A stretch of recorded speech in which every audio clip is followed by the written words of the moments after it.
candidate once put his feet on my desk during an interview. But that wasn't even the worst part. Over my years in recruitment, I've witnessed the full spectrum of human behavior in interview settings, from the inspiring to the absolutely shocking. So today I'm going to share 3 real stories that will change how you think about interview etiquette forever. I'm Trina Booz, CEO of Boost Academy of Excellence. I train emerging leaders on the workplace skills that actually get you promoted. Let's dive right in. Early in my recruiting career, I learned a lesson about character that has stayed with me ever since.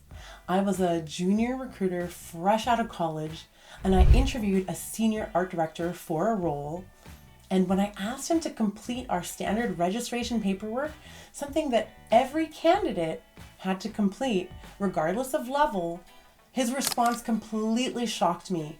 He erupted, and he launched into a profanity-laden tirade about not being just a number and refusing to complete the process. And as a young professional, I was so shaken by his aggression that I actually had to leave the room, and my boss stepped in and ended the interview. Now here's where the lesson really crystallized for me. Years later, after I had grown in my career and I had seen thousands of candidates, I encountered a similar situation. A highly qualified creative professional came in for an interview, and before I even entered the room, my office manager pulled me aside and said the candidate had been dismissive to her and had made demands about where to store his belongings and showed clear disregard for our office protocols. And when I walked into the interview room, he was sitting there with his feet propped up on my desk. And in that moment, I realized something important. Patterns of behavior do not usually change without intention, and someone who treats support staff poorly or shows disrespect in these small moments will likely do the same thing to clients and colleagues and teams. I ended the interview quickly and professionally, and here's what experiences like this have taught me. Talent without character creates risk for everybody involved, and how you treat people, especially when you think it doesn't matter, reveals who you truly are.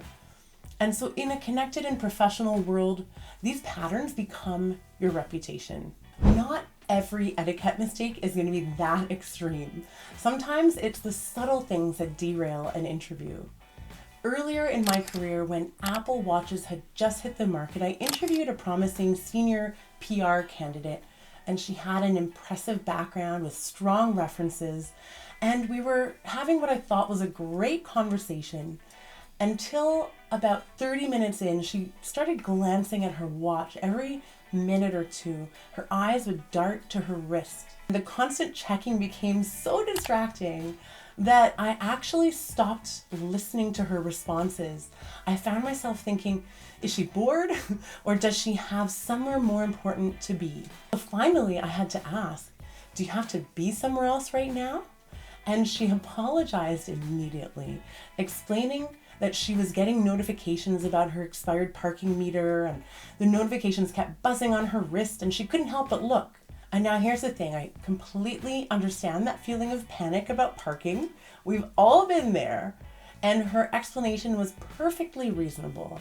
But in an interview setting, even understandable distractions can completely derail the conversation. So the flow had been broken, and despite her qualifications, I couldn't shake this impression that she had somewhere else to be or something had taken her attention. And what really struck me was that she clearly hadn't reviewed the meeting invitation, which indicated a full hour for our discussion. A quick glance at the email would have told her to add extra time to her meter. And so it's just one of those small preparation steps that makes all the difference. If parking is on your mind during an interview, you're not fully present, and that's what interviewers remember.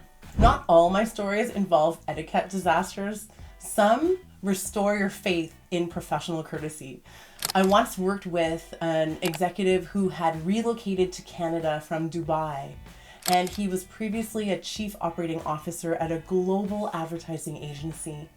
And we maintained our professional relationship for nearly a decade, relationship building, not transactional recruiting. And so finally, after years of staying connected, I placed him in his dream role, a president position at a boutique agency in Toronto. And his response to this placement stands out even years later, and honestly, it still touches me when I think about it. He visited my office personally, and he arrived impeccably dressed, bearing a bottle of vintage wine, one that he somehow knew I loved, and a heartfelt handwritten card expressing his gratitude for the years of networking and effort that I had put in to keeping consistently in touch with him. The thoughtfulness of his gesture, the in-person visit, the respectful attire, and the meaningful gift, and most importantly, the genuine appreciation showed tremendous respect for our professional relationship. Now, let me be very clear. Gifts are absolutely not required or expected. In fact, a simple thank you email or a thoughtful LinkedIn message would have meant just as much. But what made this memorable wasn't the wine itself, it was the intentionality behind it. That he had taken time to think about what would be meaningful to me, and that he made effort for an in-person visit, and he expressed genuine gratitude in his own words. And that's what etiquette is really about. It's showing others that they matter to you. And that can happen in so many ways, whether it's a handwritten note or a sincere phone call, or simply remembering to follow up and say thank you. And that gesture made a lasting impression on me.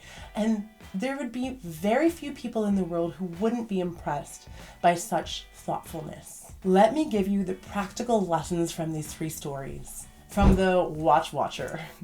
Silence your phone and disable smartwatch notifications. And pad your parking time by at least 15 minutes. And review the meeting invitation and just plan accordingly. From the entitled creative director. Treat everyone with respect. Reception staff, office managers, assistants, everyone. And how you treat people when you think it doesn't matter is when it actually matters most. Your behavior in the waiting room counts as much as the interview room. And from the grateful executive, build genuine professional relationships, not transactional ones, and express sincere appreciation for people's efforts.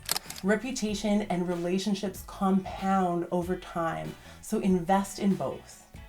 And here's your overarching lesson. Your interview begins the moment you enter the building, and it ends the moment you leave. Every interaction, every gesture, every moment of impatience or courtesy is being noticed and evaluated. Interview etiquette is not about perfection. It's about respect, preparation, and recognizing that everyone you encounter deserves courtesy. And your character is always on display, so before your next interview, disable your notifications, treat every person with respect, and plan for the unexpected. If this episode resonated with you, subscribe to the podcast, leave a 5-star rating, and share it with anyone preparing for interviews. Drop a comment sharing your own interview experiences. I read every single one, and your stories help create a fuller picture of what's going on in today's hiring landscape. Do you want to dive deeper into professional presence and workplace etiquette? Visit boostacademyofexcellence.com to explore our courses and workshops. Thanks for listening. Now go prepare for that interview like the professional you want to be seen as. I'll see you in the next one.